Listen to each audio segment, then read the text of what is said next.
Hey everybody, it's Dr. Will Cole. We're live here on Facebook and simultaneously live on Instagram. I don't think this has ever been done before, guys. We are breaking social media ground right now. Thanks for everybody joining live on Facebook and on replay on Facebook as well as live on Instagram. Thanks for joining everybody. So today we're going to talk about blood sugar and all about it. How do you know you have blood sugar problems? How to find out for yourself, and then more importantly, what to do about it. So thank you everybody on Instagram for giving me the hearts, and hey everybody, hey Chris, how you doing? So for those of you who do not know who I am Dr. Will Cole. We see patients around the world via webcam consultations, and locally in Pittsburgh, Pennsylvania, about 75% of our patients are done via webcam, just like we're talking right now. So we're going to talk about blood sugar today, but first, I'll tell you a little bit about myself. My doctorate is from Southern California University of Health Sciences in Los Angeles, and my postdoctorate education and training is in functional medicine and clinical nutrition through the Institute for Functional Medicine, IFM, and Functional Medicine University. So today we are going to talk about blood sugar. That's what you guys are all here for. People on Instagram, you don't even know why you're here because it's just showing up on your feed. But we're going to talk about blood sugar. It's one of the top things that we see clinically, and a lot of people are going through it, right? 50%, that's a lot of people. That's like 1 out of 2, I think. 50% of us in the United States is actually pre-diabetic or full-blown diabetes. Guys, that is not funny. It is the leading cause of heart attack and stroke. It's killing 1 out of 2 of us. And it's something that is, in most cases, completely reversible, preventable, manageable, improvable. So why the heck would we settle for anything less? So blood sugar issues, guys. It's going to be 1 out of 2 of you guys that are watching this right now. So let's talk about it. Some common blood sugar symptoms that we see clinically that you may be seeing in your life is, number 1, you crave sweets. And you just you need to have it. You can't stop the craving for breads and pastas and pastries and cookies and all that good stuff. Well, tastes good stuff. And it's sort of, you get hangry in between meals. You know hangry, right? It's like hungry and angry's evil stepchild.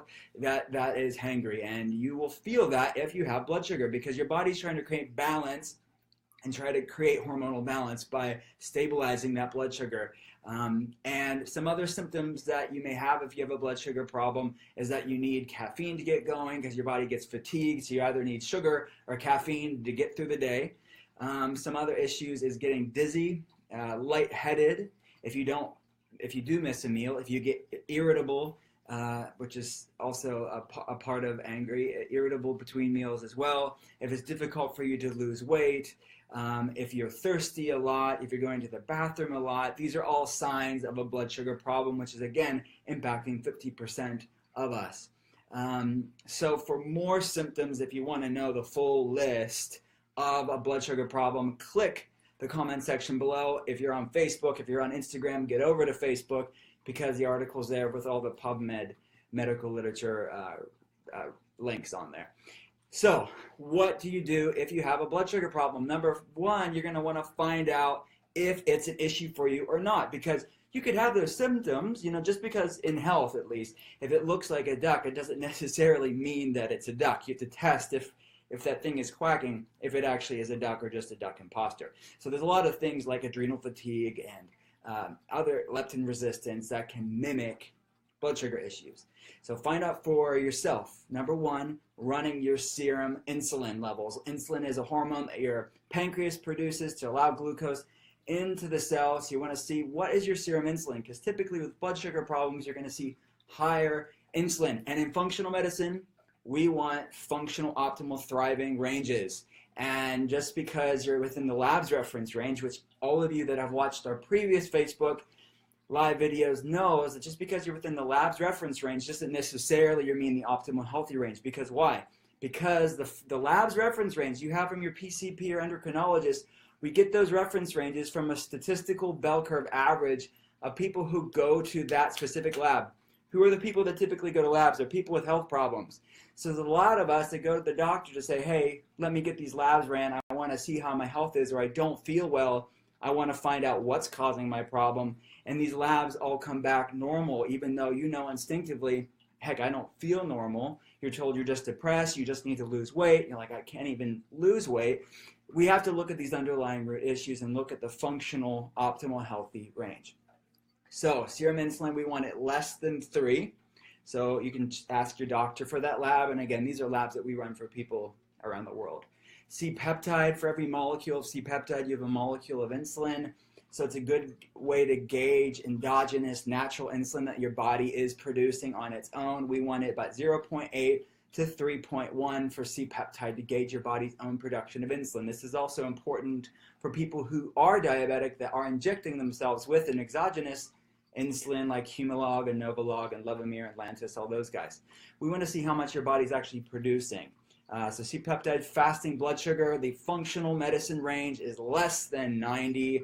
That is within, that's still going to be, the lab's reference range will be around 100 to 110 sometimes. We don't want to be comparing your numbers to an average of sick people. We want to look at where your body's thriving and you feel great and you have decreased risk factors. So that's going to be less than 90 for a fasting glucose or a fasting blood sugar number. Hemoglobin A1C or HbA1c, that's a 3-month average of your blood sugar. We want it less than 5.3. That is, what is the American Diabetic Association? They say prediabetes is 5.7 to 5.9, and type 2 diabetes is 6.0 and above. We want you optimal, that's less than 5.3. Triglycerides, very common biomarker. You probably have it on your normal labs from your PCP.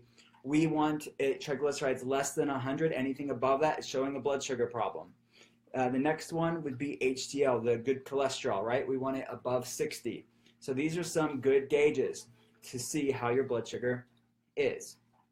So what are some things you can do if blood sugar is a problem for you? If you get those blood sugar roller coasters, if you feel hangry, if you feel irritable, if you feel like you're crashing in the day, what are some things for you to do? Number one, ECGC. We like acronyms in health. It is the compound in green tea. It's been shown to increase insulin sensitivity because why? Most of the blood sugar issues that we see, 50% of the United States is insulin resistant, meaning it's a hormonal resistance pattern. The body's not absorbing the insulin that it has. It's raising the blood sugar because the glucose can't get into the cell because the insulin receptor sites are blunted, they're dull, they're not picking up insulin like it should. So ECGC from green tea is one food medicine, natural medicine for you to increase insulin sensitivity. The next thing you can do is bring more cinnamon into your life. This spice helps with insulin sensitivity as well. Healing your gut is another major factor of this. Very ubiquitous. I talk about it a lot, but it is super important. It's 80% of your immune system. Research shows that people with blood sugar issues have dysbiosis or imbalance of the microbiome. So getting a good panel, looking at the landscape of your microbiome and then working on healing your gut, which research shows that fecal transplants, not you're going to do this, but the Weizmann Institute in Israel, other studies have been done, similar studies have been done. My beautiful wife just said I was so smart, I have to stop and appreciate you even watching my videos. I didn't know you watched them. We are looking at the microbiome. And I want to still sound smart for my wife, guys. So the balance of the microbiome is determining blood sugar levels and insulin levels and inflammation levels. So Weizmann Institute saw that a fecal transplant, a poop transplant, guys, the scientists are getting really real right now. They moved them from diabetics to non-diabetics, and a certain percentage of them became diabetic just from a fecal transplant. Wow, so your blood sugar is impacted by your microbiome, huge, and we want a healthy gut. So imbalances of the microbiome, candida overgrowths, leaky gut syndrome, these are all facets of an unhealthy microbiome that can raise your blood sugars. Next thing, eating healthy fats. So guess what? There are 3 macronutrients, guys, proteins, fats, and carbohydrates. Your body, there's such thing as essential amino acids or proteins that your body doesn't produce. If there's essential fatty acids, your body's not producing certain fats, you need to get these from foods. There's no such thing as an essential carbohydrate, meaning your body will survive without carbs. I know that's hard to believe, guys, because what is the foundation of that food pyramid that we all learned as kids? It is largely speaking, grains. The big slice of that new my plate from the USDA. So it's, you know, anathema to health, right? To avoid these foods that filled with sugar, even the food sugars that break down, because it's such a big part of our food supply. It's a big part of our farming industry. So it's a big part of our life. But we want to get more sugar adapted, move from being sugar adapted to being more fat adapted or ketogenic. So fats are going to have to fill, healthy fats are going to have to fill the gap of the macronutrient ratio when you start eating less sugary foods. So there's a lot of, I mean, that's a big, big topic, guys. And if you click the comment section below on Facebook, people on Instagram, go on Facebook, because I'll put all the research and cool sciencey nerd tips for you to start transitioning your body to be more fat adapted, which doesn't happen overnight. It takes time, but it's a metabolic transition that has to happen if you want to get control over your blood sugar. Hope I made that clear. All right, guys, there's actually more tips even beyond that that you can use to balance your blood sugar, to get off the blood sugar roller coaster. But I want to make these videos slightly digestible for the common person. So for those of you who are interested in this stuff, you can click the comment section below on this Facebook video. People on Instagram, hop on over there to learn about it. For those of you that want to learn more about functional medicine, you can go to drwillcole.com, and we will see you guys next time.